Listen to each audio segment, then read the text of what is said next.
Hi, I'm Sheryl Sitts with Journey of Possibilities, and today I wanted to bring you 7 secrets to success in college and graduating debt-free based on information that I was fortunate enough to get during my college education that I've learned most people don't ever hear about. It bothers me that you don't get this information when you go to enroll in college anywhere, and I wanted to make sure to put it out there so that you could have it, because I think we should get our education as inexpensively and as quickly as possible. So let me share with you some things that will help you do that. Success strategy number 1 has to do with community college.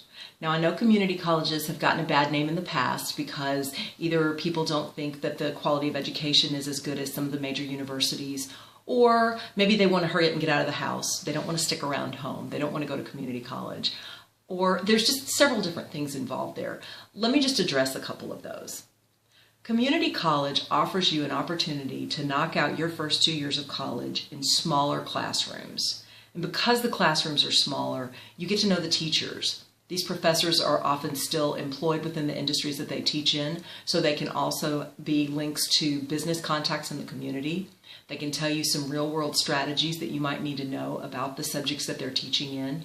And when you get stuck, you can get help from a teacher. Now let's look at what universities offer.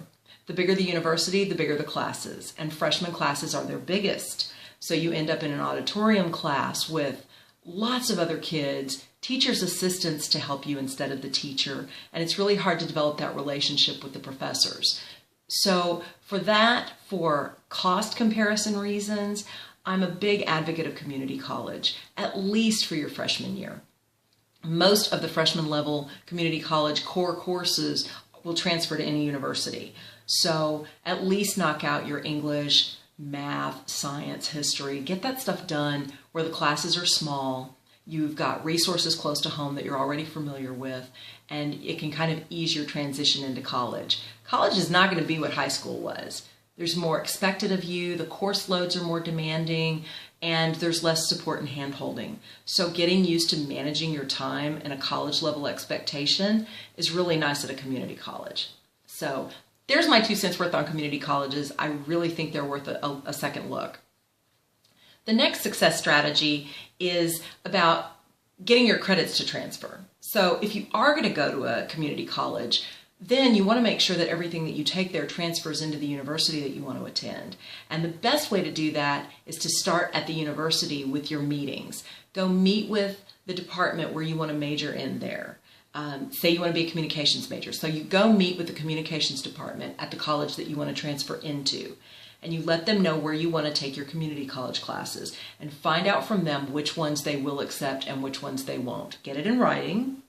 It'll be filed according to a particular catalog, so find out which catalog year you're looking at. Get all this documentation because you're going to need it later. Then go back to the community college, take the classes you know will transfer in, and then when you're ready to transfer, it all counts. I went ahead and took 2 extra classes to get my full associate's degree before I transferred to the university, but I knew at the time that I did it that I was only going to take 2 extra classes to have another degree, and I decided it was worth it. So I spent a little bit of extra money to do that, but all the other classes transferred, and it was such a relief to not have to redo any of that work. College algebra is enough one time, right? You don't want to do it again. Okay, the next success strategy. I want to talk to you about advisors and counselors. They're not the same. When you go to a university to register, one of the first places you go is academic advising at any university. And that has to do with looking at what classes you need for the degree that you want to get, and if any of those classes have prerequisites. So when you're registering, they will look at what you're going to have under your degree plan and say, okay, you can take these classes, or you need to take this class before you can take this class that you want. That's academic advising. It doesn't take a lot of education beforehand for those people to do those jobs, and their focus is on getting you enrolled in classes. That's what they do. Counselors, on the other hand, do so much more. They can do academic advising if you need it, but their real expertise comes in if you're struggling in classes, if you need to change departments, if you'd like to take some special testing and find out what your aptitude is, what careers would be a good idea for you. They can hook you up with that. They know about scholarships. They're a great resource if you are struggling in a class and you need to find tutoring, or where can I get tested for a learning disability because I think I may have one. they're a resource for so much. You will probably not ever in your college days be told to go see a counselor. Do it. Do yourself a favor. Get to know one of the counselors, ask around, find out who the good ones are, and get yourself an appointment and go in and meet with them. Find out about study options. They also know the resources on campus for you. So if you need tutoring, if you need a computer lab, what the library can do for you. Get to know your counselors, and they will just be invaluable to you going through college. Also, if you have a personal crisis, they can actually do individual counseling as well, personal counseling. So that's real valuable. So counselors are worth their weight in gold. They're the best kept secret. Get to know one. Next success strategy, well, I mentioned graduating debt-free. I did. I graduated. I only paid for $500 worth of classes for my entire bachelor's. That's at the community college and at the universities. I spent some time working on scholarship and grant applications. Scholarships and grants do not need to be paid back, but student loans do. And if you go through the financial aid department at your college, they'll always make sure there's money in your account, but it may be loans that you're going to have to pay back. So you want to know each semester, do I have to pay this back? Or is this grants and scholarships? And you need to be working on your own to find grants and scholarships so that you don't graduate in debt. How do you do that? Well, there's a great website called fastweb.com that you can go on to and fill out the profile. It's worth the time.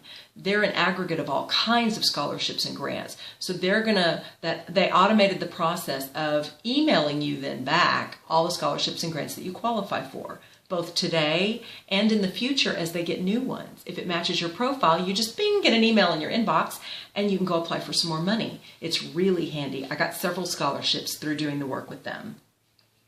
Another great resource is businesses. Is there a corporation that you or your parents work for that would help with education costs? A lot of jobs do it. So you can qualify for grants and scholarships that way through yours or your parents. If anyone in your family is a veteran, you can look into money that way. There are scholarships and grants for everything from your grade point average to financial need to if you're a non-traditional student, you're going back to school after missing for a few years, being out in the workforce or just out supporting the family. Coming back, you're a non-traditional student. There's money for that. There's money for single parents to go back to school. There's money for all kinds of things. Your ethnic group, your corporate affiliation, student organizations have scholarships. So look into all those channels for money and you can get a lot of your school paid for that way. It takes some time to do the applications. There's usually essays required, which you'll want to have reviewed by one of those English professors you're getting to know at your small classes at the community college. Go back to them and say, hey, I need a letter of recommendation, and would you possibly review this for me and let me know if it flows well or how I could fix the essay better? And the better your application packet, the better your odds are. Also, talk to your department chairs, especially when you get to the four-year university where you know your major. But talk to department chairs at the colleges and say, what scholarships or grants do you know about that I might be able to qualify for? And finally, the grants officers at the schools, especially at the four-year universities, there's typically at least one person in an office that does nothing but handle grants and scholarships for students of that university. Talk to them, get to know them. Relationships help. The more you can form relationships with people that are in the role of granting scholarships, or at least letting you know about the scholarships they have. I've actually had them stop me on campus and say, hey, I got a scholarship and I think that you might qualify for, because I got to know them. So it's a great thing to do to get to know the people that handle the money at your college. The next success strategy I want to talk to you about is the 0300 prep classes. It's become more common than not these days that when you graduate high school, you're not really college ready. Even if you did okay in the classes, you may not test high enough in your college entrance exams to place right into college algebra. So you may need an 0300 math class. The same with reading. On those 0300 classes, they're made available by the colleges at the rates that the colleges charge for tuition for other classes. So you're going to pay the fee that you would pay for college algebra to take a college algebra prep class. Not only that, if you don't do well on it, it affects your overall GPA, even though it's not going to get you any college credit if you do pass it. It can still bring your GPA up or down. It's kind of interesting, isn't it? So I would recommend, if you need prep in math, or science or reading, that you get all that you can outside of the university structure, maybe through a private tutor. It'd be hard-pressed for a private tutor to come up to the cost of a college class. Take it once if you want to, an 0300 class, but if you struggle or you have to drop it and take it again, all of a sudden you've paid for 2 college classes for no college credits. So tutoring's looking pretty good. Or get people in your family to help you. Try and get that help as much as you can. There are wonderful interactive websites designed for high schoolers to do their algebra, geometry, trig. If you can find those websites and go through and do those games and practices, you might be able to bring yourself up to speed without having to take those 0300 classes. You would have to do that before you take your college entrance tests, excuse me. So you might want to look at all that. Those 0300 classes, it's wonderful that they're offered. I've actually had clients use their entire Pell Grant on college prep courses and never even get to college, but they've been on the college campus for 2 years. So be very careful. And again, if you're struggling with those classes over a period of time or repeatedly, odds are good you might have a learning disability. Go get tested for that. In Texas, the Department of Assistive and Rehabilitative Services offers that service to people trying to re-enter the workplace, and you don't have to pay for it because it's income-based. So just look at what's available for you to get tested and make sure that you're at least, the odds aren't against you as you're going in. Next success strategy. The classes are over practically as soon as they get started. On your first day of class, when all your materials are new and your book is new, it looks like the semester is going to be a long time. But trust me, it's not. Especially if you take summer classes or accelerated classes. But even in the spring and fall, those classes are done as fast as you start to get used to going to them. What happens if you're used to high school is you get these big projects that are due, as well as reading assignments and normal assignments and tests and finals and midterms. It can stack up in a hurry. The volume of work that you do out of class is many times more than it was in high school. So if you're not accustomed to pacing yourself over the semester to get all that work done, it can really come up and get you at the end. So go in with a plan. When you get your syllabus and you see that you're going to have big assignments, try your best initially with the calendar of the semester to map out how you're going to do those assignments in pieces. So break the big projects down into normal assignments and scatter them throughout the semester with your other assignments so that it doesn't all catch up to you at the end, because it's really easy to drown in college and it's not a lot of fun. The next success strategy is the 7th and last one. Please don't try and be a hero in college and do it all on your own. Yes, you're a student, you're an adult now, and you're responsible for your own assignments and GPA, but it is perfectly fine to ask for help. Ask for a lot of help if you need it. The library is a great resource. The computer labs are a great resource. There's tutoring available on campus. Form study groups with other people in your classes, especially in the harder classes. Get help wherever you can get help and see if there's other help available. Ask around on campus.